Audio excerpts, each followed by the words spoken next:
il y a des vidéos de certains ennemis des Africains et d'ennemis de la révolution africaine qu'il faut absolument diffuser massivement. Quand j'ai vu ça apparaître sur mon fil, qui date du début juin, sur le Figaro, quand j'ai vu cette interview, ces propos ahurissants, je me suis dit, mais est-ce que c'est possible que ça puisse encore exister? Est-ce que c'est possible que puissent encore exister des gens qui expliquent que les esclaves des plantations aux USA étaient très heureux de leur sort, mais qu'il a fallu que de méchants New-Yorkais, que Harriet Beecher arrive pour leur montrer que non, ils sont malheureux et donc il faut abolir l'esclavage? C'est ahurissant.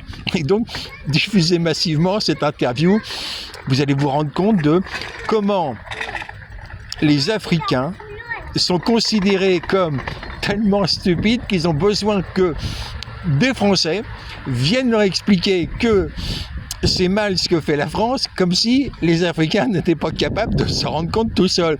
Comme si les Africains n'étaient pas capables de se rendre compte que le 16 décembre 2010, il y a bien eu l'ONUCI, un commissaire de police français qui était aux côtés de Guillaume Soro et des milices terroristes. Comme si les Africains n'étaient pas capables de se rendre compte que le 24 janvier 2012, le capitaine Sékou Traoré a été assassiné par les milices MNLA avec Ansardine qui avaient été réunis au Quai d'Orsay en août 2011 par Alain Juppé et Henri de Rincourt pour préparer l'attaque selon les aveux même d'un des chefs terroristes, Ag Mahmoud. Comme si on n'avait pas toutes les preuves de l'activité nocive de cette France-Afrique qui envoie des terroristes attaquer le Mali, le Burkina, la Côte d'Ivoire, etc. Voilà.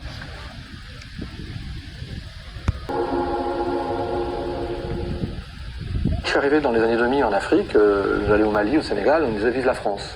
J'allais parler avec un vieux soldat tirailleur, il me disait ah la France, mon pays. C'était d'abord la fierté d'avoir été français, la fierté d'avoir été même sous un régime colonial, désolé, mais c'était la réalité.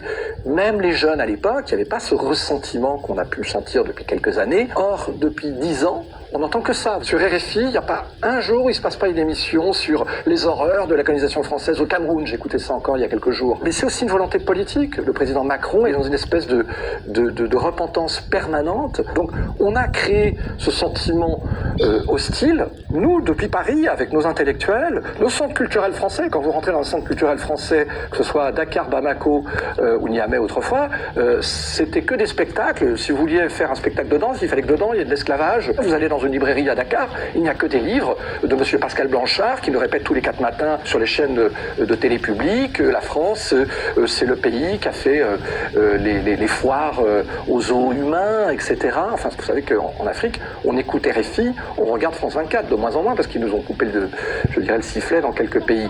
Mais quand même, ce sont des pays francophones où, en général, on écoute, on regarde la France. En fait, l'armée française a fait plutôt du bon boulot au Mali, et même au Sahel. Elle a réussi à retenir tant bien que mal, presque seule, parce que les Européens ne nous ont pas tellement aidés, avec 3-4 000 hommes en tout dans tout le Sahel, mais 1500 au Mali, des djihadistes venus de partout. Après la grande victoire de Serval, souvenez-vous, Hollande, les Français avaient fait du bon boulot, avec en plus des armées africaines, les Tchadiens, les Maliens. Eh bien, il y a eu un petit déclin d'image qui a été récupéré,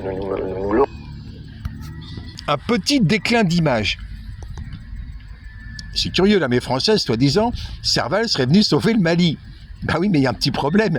C'est que, pendant Serval, en janvier 2013, le chef des djihadistes, Iyad Ghali, était installé au 10e étage de l'hôtel Laïco, à 4 km du palais présidentiel de Blaise Compaoré. Si Serval voulait servir à quelque chose, il suffisait que le COS de Christophe Gomard envoie ses hommes à Ouagadougou, à l'hôtel Laïco, et attrape Iyad Ghali, le chef des djihadistes. Il suffisait, par la même occasion, d'attraper Bilal Ag-Sherif, qui était aux côtés de Djibril Bassolé. C'était facile de les attraper. Sauf que Serval, justement, ne servait pas à les attraper. Serval a servi à les réinstaller. Le déficit d'image de la France-Afrique, c'est parce que Serval a servi à réinstaller les djihadistes de Ansardine, à réinstaller les terroristes MNLA, que le Mudjao Acmi avait chassé. Serval s'est remplacé des terroristes par d'autres terroristes. C'est ça l'opération Serval. Et le déficit d'image de la France, il provient de là. Le déficit d'image de la France-Afrique, c'est le fait que Serval était une opération terroriste.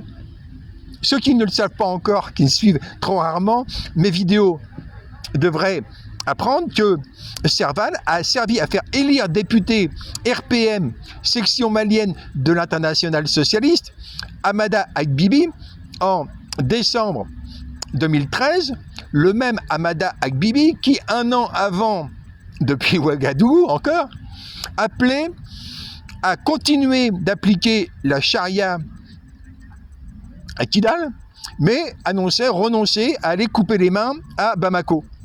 C'est lui, Amada Agbibi, que Serval a servi à réinstaller.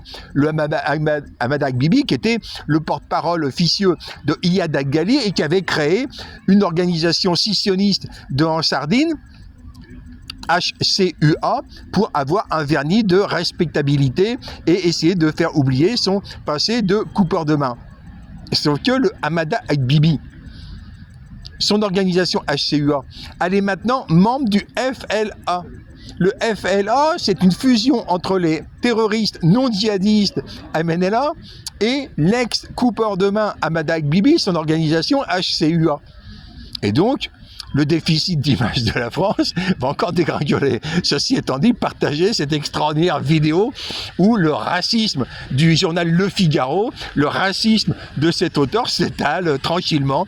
Les Africains sont tellement stupides qu'il faut que des gens viennent leur dire que ce que fait la France, c'est mal. Le complot terroriste, c'est mal. Mais les Africains se rendent quand même bien compte tout seuls.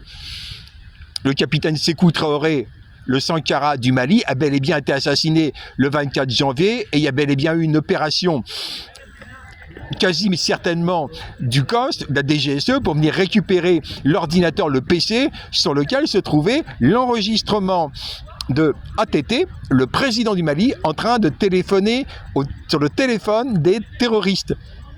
Le 20 janvier 2012, le président du Mali, qui était forcément membre de la partie, membre du complot de l'Élysée, le président ATT était en train de téléphoner aux djihadistes, aux terroristes en train d'attaquer Aguelok.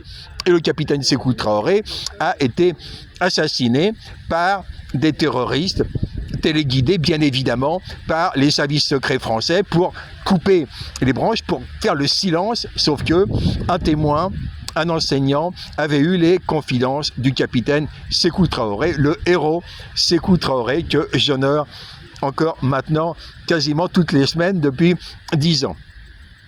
Thomas Sankara est avec nous, CDR en avant.